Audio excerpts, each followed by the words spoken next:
First witness today will be Eugenie Small.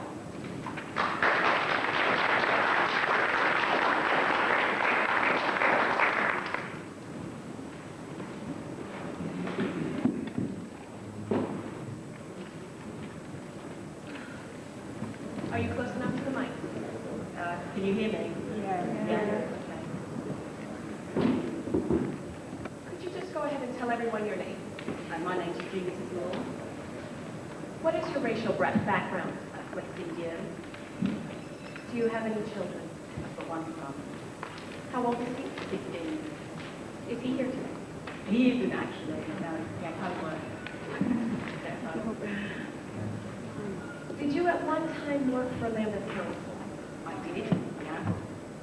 Do you now? No. When did you first start working for the council? I started work for the council in about 1989, you know, over 10 years ago. How did you start out in the council? Well, I actually came as a selective but also subversive. I then went into the committee division, and then I transferred over to housing. And I worked in SHX, dealing with homeless cases, dealing with bed and breakfast. At some point, did you begin working for a section called LCAS, or Community Alarms? I did. I started working with Community Alarms in 1996. And how long did you work there? I worked there for 4 years. I worked from 1996 to December 2000. When in effect I was actually sacked from that community alarm. We went through a disciplinary process for an incident that happened in the section.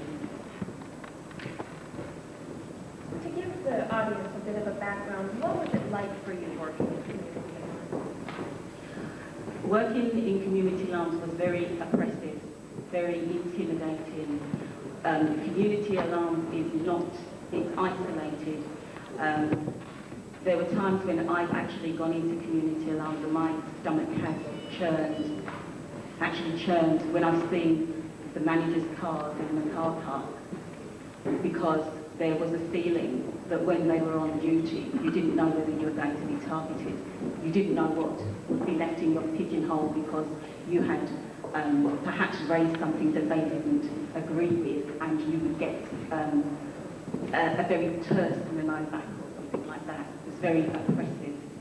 And also we're isolated from the rest of the council, and we worked shifts, and it was very difficult there.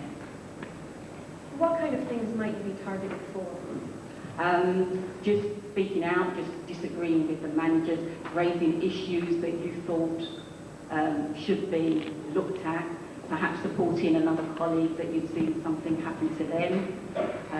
Lots of incidents. You could, if we spoke out, we would often say to each other, particularly the black workers, we would say, be careful, you know now that you're going to be targeted, and you know, things would kind of be happening to you.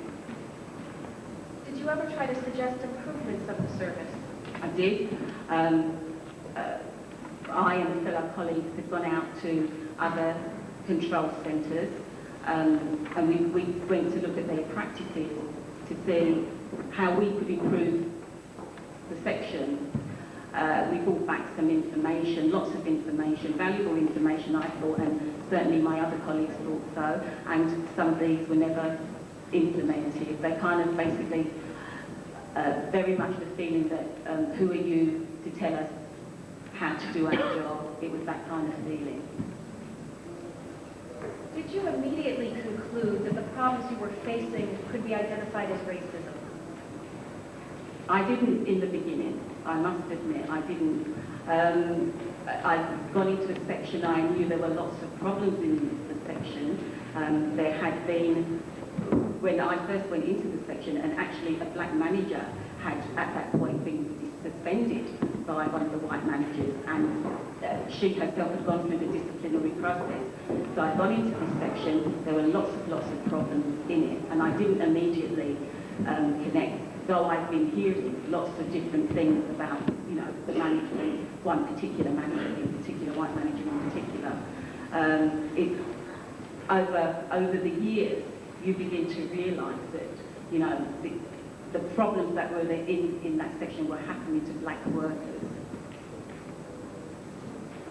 Now, you had particular problems with a certain white manager, and at first you didn't conclude that that was about racism, correct? No. How did you come to the understanding that it really wasn't a personality conflict between the two of you, but that it was an issue of racism? And you need to toughen up. We went on from there. There was another incident where I'd actually gone to collect my son, came back because there was an emergency. I brought my son back. He wasn't in the control centre. It's about 8 o'clock at night, and the manager turns up, and she says to me, "Can I have a word with you?" I said, "Okay." She doesn't ask me for an explanation of why my son is there. Nothing at all. She said, "Have you got a childcare problem? Are you a single parent? Are you? Are you?" Now, I've never been questioned about my marital status, so I had to wonder, why would this woman be asking me about my marital status? It went on from there. I then began to learn that she had made these kind of comments before, and her comments and her opinions was that West Indian women are all single parents. They live off the benefits.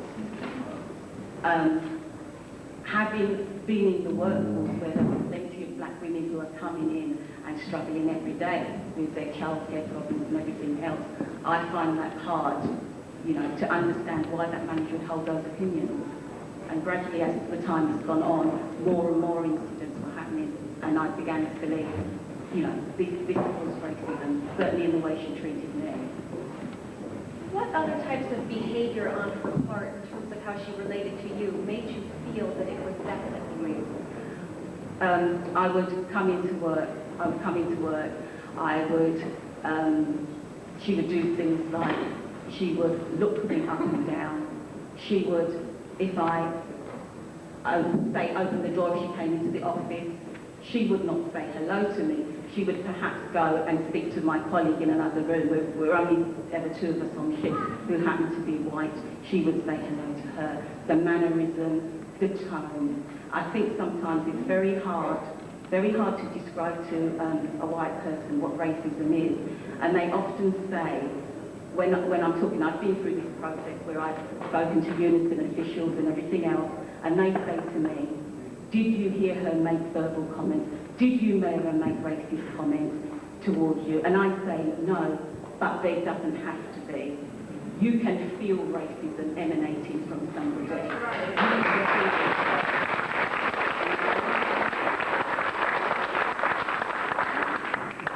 Attitude, mannerism, tone, patronising, it's all of these things. We feel racism and we know it. Now, you hadn't ever heard any statements directly, but you'd heard she'd had these opinions about West Indian women living off the government. In terms of how this white manager thought of you, did your suspicions about her specific racist attitude toward you later get confirmed? It did. I mean, as I said before, one of the things was that she would kind of always look me up and down, and if I say she was always cutting her eye, I'm sure that you understand what I'm saying. And I certainly felt, I used to feel when she came into the room, she would stand there, she would stand behind me, as if she was waiting for something for me to do wrong. I just felt that all the time. Later on, once I'd gone through the disciplinary process and people were willing to speak out, which they were not willing to do before, I've heard that she's made comments about my hair. Well, I make no apologies for my hair. My hair is natural. I'm a black woman. Exactly. She has said, I've heard, she has said I'm too black. Well, I'm sorry. I'm a black woman. That's what I am, and I'm very proud to be. That's what I am. So I'm not going to apologise for the fact that I'm a black woman. I'm proud, and I'm not going to be what she wants me to be, the stereotype of a black woman, which I don't quite know what that is. Did you feel that the disciplinary process was an equal one? No, it certainly wasn't. I don't know if anyone in here has ever gone through the disciplinary process in Lambeth. You feel so disempowered. I went into what was described as a disciplinary hearing, and she put some information in front of me and started to read it, and I began to query it. I said, well, sorry, this is not wrong. She said, this is not your time to speak. Your time will come later. You never have a chance to speak in the disciplinary process, never at all. It's all in the power of the managers. You have a shop steward sitting beside you, not Alex, it wasn't Alex at that point, and they're told in the hearing that they cannot speak. The only thing they can ask for is an adjournment.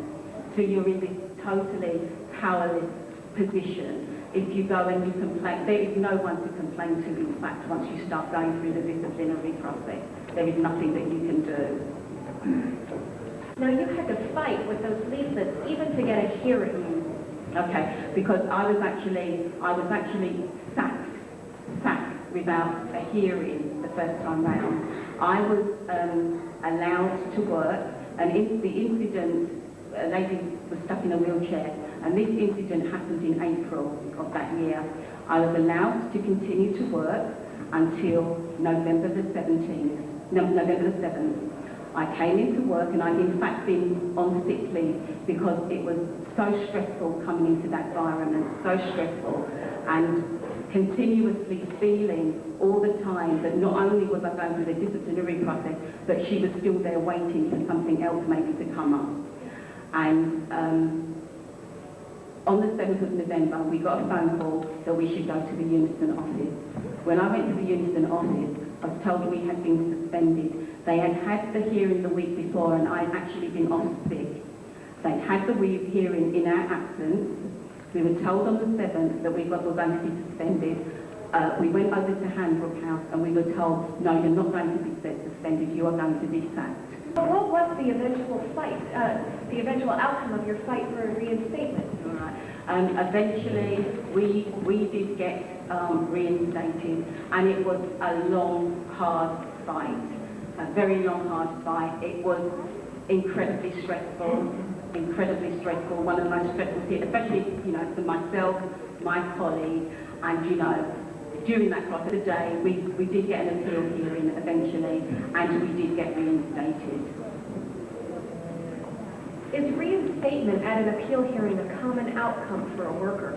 No, it certainly isn't. I don't think it's ever been, no, I can't believe it's done before, but it was very unusual to be reinstated in Lambeth. I was told actually my colleague and myself were in a position where we'd been sacked twice, and that had been quite unheard of in Lambeth, so, And we understand that it was in fact the first time in 6 years that a worker was ever reinstated at an appeal hearing.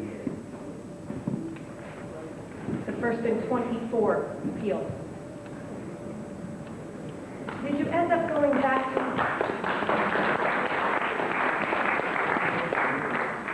Are you proud that you made that fight? I am, incredibly. And as I said before, it's been a hard fight. It's been a stressful fight. But at the end of the day, it highlighted what was going on in LCAS. It has highlighted what goes on in the council. It has brought us to the point. And we've got people here sitting in this room who would never have been here if it hadn't been the start, it had been this leaflet. So yes, I'm incredibly proud of that. You have a teenage son. Are you worried for his safety because of racism? I am. And I think, as any black parent, for me it's twofold. I worry about racist attacks. I worry about stop and search, because that is a reality for black people. It's a reality for black youngsters. And I know quite recently my son said to me, my son is 15, and he said to me, oh Mum, this is the time I'll start being stopped and searched, because that is a real, when you hear that coming from the mouth of your own child, that's, you kind of sit there and you think, my God, and I know that is a fear that I have as a mother. I know that, and I'm sure other black women, other black parents have that fear too.